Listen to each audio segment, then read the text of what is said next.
Video பார்க்குற அனைவருக்கும் வணக்கம். ஒரு அம்மா மேடையில் பேசுது, நேற்றுன்னு நினைக்கிறேன். மேடையில் பேசுது, இந்த மாதிரி அமைச்சர் ஏன் முதலமைச்சர் ஃபோட்டோ வைக்கலை அப்படின்னு கேட்குறாரு. அது சிஓ இருக்குது, வைக்கிறதும் வைக்காத அவ்வளோ இருப்போம் அப்படின்னு சொல்லி அந்த அம்மா மேடையில் அவ்வளோ தெளிவாக பேசுகிறாங்க. சரி, இத்தனை வருஷம் நீங்கள் மாற்றி மாற்றி நீங்கள் ஆண்டுக்கிட்டு வரும்போது உங்கள் ஃபோட்டோ அவங்க ஃபோட்டோவில் இறக்கி விட்டு உங்கள் ஃபோட்டோவில் வைக்கிறதும், உங்கள் ஃபோட்டோவில் இறக்கி விட்டு அவங்க ஃபோட்டோவில் வைக்கிறதுலாம் இருந்துச்சு. அப்போ எங்கே மறந்த? அப்போல்லாம் இந்த மாதிரியெல்லாம் எதுவுமே கேள்வியும் கேட்கல, யாருமே சொல்லவே இல்லையாம்மா. ஏன்னா நீங்கள் அவர் போய் அமைச்சர் கேட்டிருக்காரு, இந்த மாதிரி ஏன் ஃபோட்டோ வைக்கலன்னு கேட்டிருக்காரு. சரி, கேட்டிருக்காரு, ஏன் வைக்கலன்னு கேட்டிருக்காரு. அது இந்த மாதிரி என்ன சொன்னாங்கன்னு தெரில. அவருக்கு அந்த தொகுதியில் நீங்கள் ஜெயிச்சிருக்குங்கிறதுனால வைக்கக்கூடாதுன்னு நீங்களே முடிவு பண்ணி, இந்த மாதிரி நம்ம தொகுதியில் ஜெயிச்சிருக்க இடத்துலலாம் ஃபோட்டோலாம் மாற்றாதீங்க, யார் ஃபோட்டோவுமே இருக்க வேண்டாம் அப்படின்னு சொல்லிடுங்க, அதில் சட்டத்தில் இடம் இருக்குது அப்படின்னு நீங்கள் தான் சொல்லி கொடுத்து வைக்க வேண்டான்னு நீங்களே பிளான் பண்ணி கொடுத்துருப்பீங்களோ? அப்படி தான் தெரியுது நீங்கள் பேசுகிறத பார்த்தா மேடையில். இப்போ எனக்கு நல்லா வந்துருமா பார்த்துக்குங்க, அவன் நல்லா வந்துடும். என்ன பேசுறிய?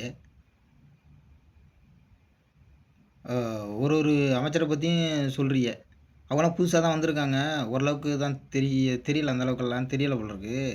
இந்த கரண்டெல்லாம் கொஞ்சம் கட் பண்ணி விட்டுவிட்டு, இந்த சில இல்லீகல் வேலையெல்லாம் பார்த்துக்கிட்டு, இந்த ஈபியில் இருக்கவங்க பழைய ஓனர் கொஞ்சம் விசுவாசமாக இருக்கிற மாதிரியெல்லாம் காட்டிக்கிட்டு, இந்த கட் பண்ணிக்கிட்டு பண்ணுறதெல்லாம் கொஞ்ச நாளைக்கு பண்ணிக்கலாம். ஏன்னா கேட்பாங்க, ஏன் கரண்ட் கட் ஆகுது அப்படின்னு கேட்டாங்கன்னா, போர்மேனு லைன்மேன்லாம் கொஞ்சம் அதில் ஒயரு கட் ஆகிடுச்சு சார், இதில் ஒயரு சார், கொஞ்சம் சரி பண்ணியிருக்கேன் சார் அப்படின்னு சொல்லிட்டு இப்படி நீங்கள் சொல்லி கொடுத்து இந்த பழைய ஓனருக்கு விசுவாசமாக இருக்கிற மாதிரியெல்லாம் கொஞ்ச நாளைக்கு தான் இருக்கும், ரொம்ப நாளைக்கு இருக்காது. இதனால் மக்கள்கிட்ட எதிர்ப்பு வரும், கரண்ட் இல்லைனா அப்படின்னு சொல்லி நீங்கள் ரொம்ப நாளைக்கு நாடகம் நடிக்க முடியாதுமா, பார்த்துக்குங்க. அப்புறம் இந்த யூடியூப்பில் மாற்றி மாற்றி சேனலை மாற்றி இந்த தாவேக்காவை பற்றி சேனலை மாற்றி பேசுகிறதுனால தாவேக்கா இந்த சின்ன சின்ன சலசலப்புக்கெல்லாம் என்றைக்குமே அஞ்சாது. அதையும் கொஞ்சம் பார்த்துக்குங்க, சரிங்களா? நீங்கள் என்னத்தை மாற்றி நீங்கள் குடைச்சல் கொடுத்தாலும் அதற்கு எந்த காலத்துக்கும் தாவேக்கா அஞ்சாது. அதை மட்டும் நல்லா தெளிவாக புரிஞ்சுக்கோங்க. நீங்கள் வெளிநாட்டில் இருந்து எந்த மாநிலம் அப்ரூவ்டு கொடுக்காத சில ஃபேக்ட்ரிகளை இந்தியா தமிழ்நாட்டில் நீங்கள் இறக்கி அப்ரூவ்டு கொடுத்து அதுக்கு எவ்வளோ கமிஷன் அப்படின்லாம் வாங்கி பேசின நீங்கள் தாவேக்காவை பற்றி பேசுகிறது தகுதி கிடையாது. இப்போ நான் தெளிவாக சொல்கிறேன், புரிஞ்சுக்கோங்க. இது மக்களுக்கு கெடுதல் இருக்குது அப்படின்னு சொல்லி எந்தெந்த மாநிலத்தில் அவாய்ட் பண்ணாங்களோ அதை பூரா நீங்கள் தமிழ்நாட்டில் கொண்டாந்து இறக்கி அதில் கமிஷன் பார்த்தவங்க இதை பற்றி தாவேக்காவை பற்றி பேசுகிறது உங்களுக்கு தகுதியே கிடையாது. அதை பற்றி நீங்கள் எங்கேயுமே மேடேறி கூட பேச முடியாது, பார்த்துங்க. இப்போ ஒரு மாதம் தான் ஆகுது, ஒரு வருஷம் ஆகட்டும், அதுக்கப்புறம் நீங்கள் மேடேறி பேசுங்கம்மா.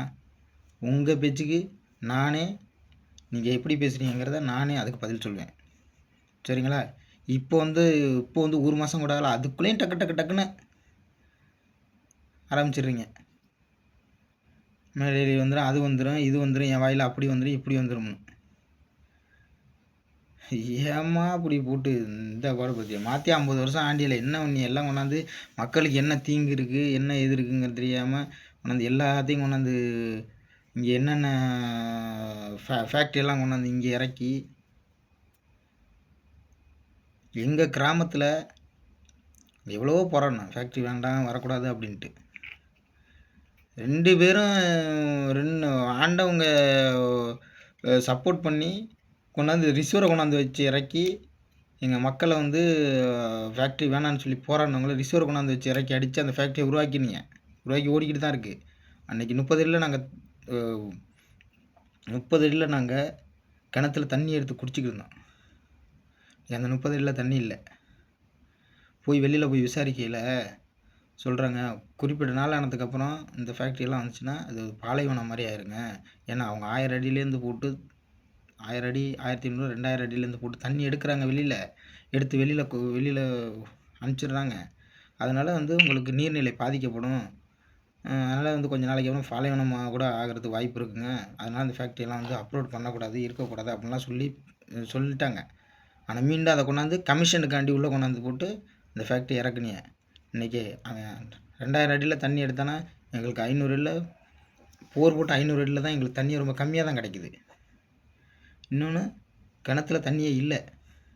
அப்படி உங்க கமிஷனுக்காண்டி ஒரு அரசியல பண்ணிப்புட்டு இந்த 50 வருஷமா தாவேகாவ பத்தி பேசுறதுக்கு உங்களுக்கு எந்த தகுதியுமே கிடையாது.